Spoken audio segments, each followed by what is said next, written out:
Hi అండి, అందరూ ఎలా ఉన్నారు? అందరూ బాగున్నారా? మీరు అందరూ బాగుండాలని మనస్ఫూర్తిగా కోరుకుంటున్నాను. ఈరోజు క్యారెట్ ఫ్రై చేద్దామండి. క్యారెట్ ఫ్రై ఎలా చేసుకోవాలో సింపుల్గా చాలా టేస్టీగా ఉండేటట్టు చేసుకుందాం. 4-5 ఎండుమిరపకాయలు కళాయిలో, ధనియాలు 1 స్పూను, జీలకర్ర 1 స్పూను డ్రై రోస్ట్ చేసుకోవాలండి. డ్రై రోస్ట్ చేసుకొని అందులో కొంచెం వెల్లుల్లిపాయలు కూడా వేసుకొని మిక్సీ పట్టుకోవాలి.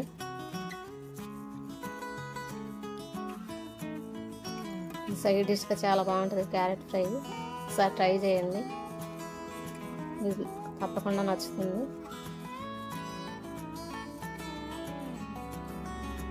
క్యారెట్ మనకి ఒంట్లో రక్తం పట్టడానికి, కంటి చూపు బాగుండటానికి, మెరుగవడానికి బాగా హెల్ప్ చేస్తుందండి. వారంలో 2-3 సార్లు క్యారెట్ ఫ్రై కానీ క్యారెట్తో ఏమన్నా చేసుకొని తింటే, జ్యూస్ కానీ అలాగా మంచి హెల్త్ బాగుంటుంది. ఇలా డ్రై రోస్ట్ చేసుకున్న వాటిని మిక్సీ పట్టుకొని పౌడర్ చేసుకొని ఇలా పక్కన పెట్టుకోవాలి.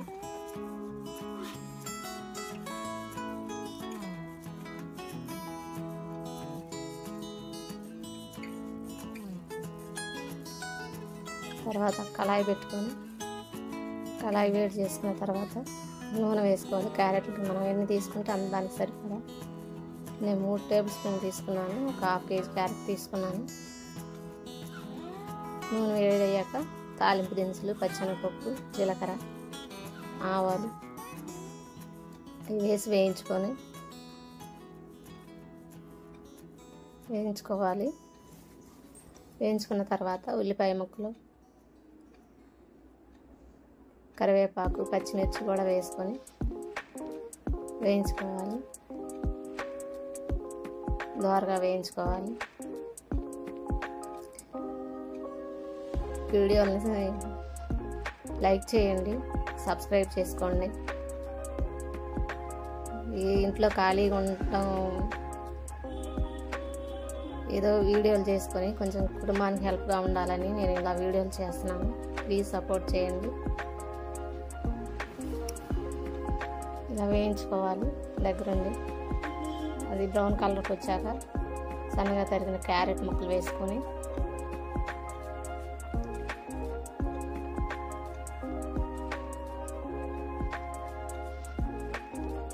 కొంచెం సాల్ట్ వేసుకోవాలి. సాల్ట్ వేసుకున్న తర్వాత కలదిప్పుకొని మూత పెట్టి కొంచెం 5 నిమిషాలు మగ్గేంత వరకు ఉంచుకోవాలి. వీడియోస్ ఎలా ఉన్నాయో కామెంట్ చేయండి.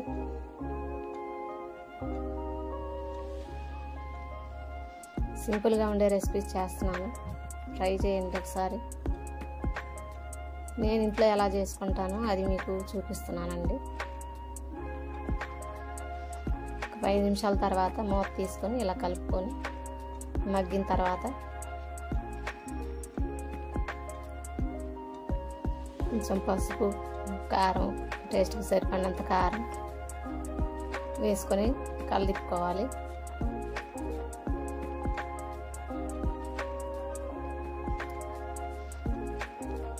కలుపుకున్న తర్వాత ఈ మనం మిక్సీ పట్టుకున్న పౌడర్ కూడా వేసుకొని,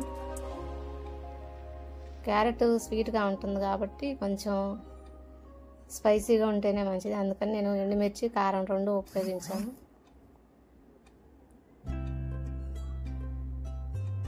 ఇలా వేయించుకున్న తర్వాత చివరిగా కారపొడిని కూడా వేసుకొని కలుపుకుంటే చాలా టేస్టీగా ఉంటుంది. సింపుల్గా అయిపోతుంది, ఎక్కువ టైం కూడా పట్టదు.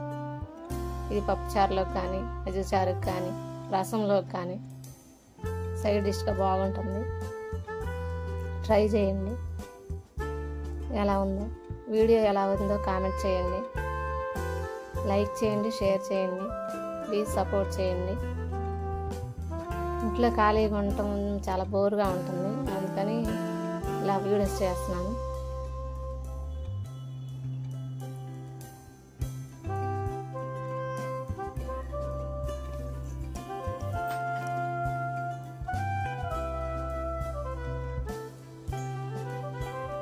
అయిపోయిందండి దీని తయారీ విధానం.